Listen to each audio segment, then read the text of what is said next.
તો શું મિત્રો તમારે પણ મોબાઈલ હેક થતો હશે તો એના માટે તમારે કોઈ એપ્લિકેશન ડાઉનલોડ કરવાની જરૂર નથી, કોઈ મોબાઈલ ગેલેરીમાંથી ફાઇલ ડિલીટ કરવાનું નથી।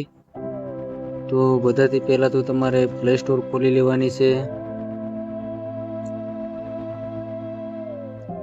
તો મિત્રો આ પ્લે સ્ટોર ખોલ્યા પછી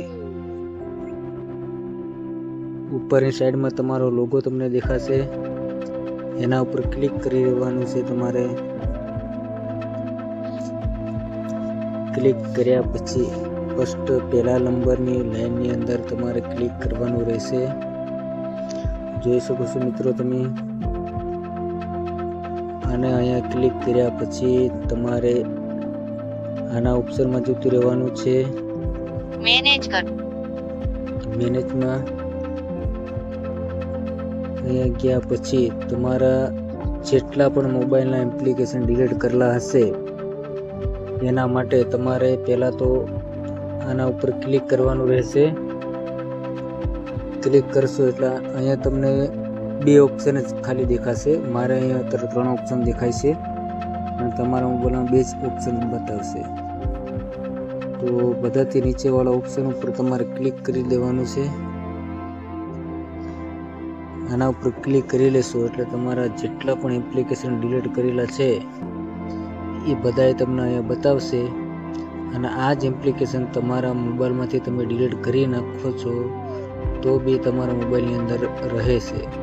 તો પૂરા ડેટા તમારા આ જ મટાડે છે, વધારે ચાર્જિંગ બી તમારું આ જ મટાડી દેતું હશે।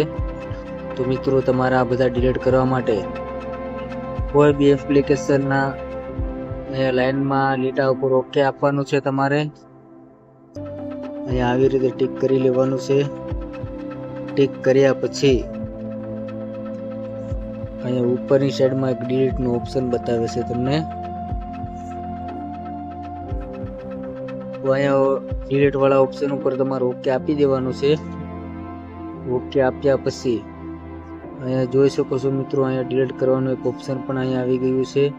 તો આપણે આના ઉપર ઓકે આપી આને ડિલીટ કરી દેવાનું છે। આવી રીતે એક એક કરીને તમારે બધા એપ્લિકેશન ડિલીટ કરી દેવાના છે। તો મિત્રો એના પછી તમારો મોબાઈલ કોઈ દી હેક થશે જ નહીં।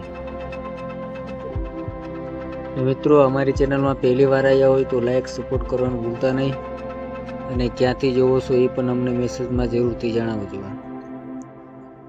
જય હિન્દ, જય ભારત।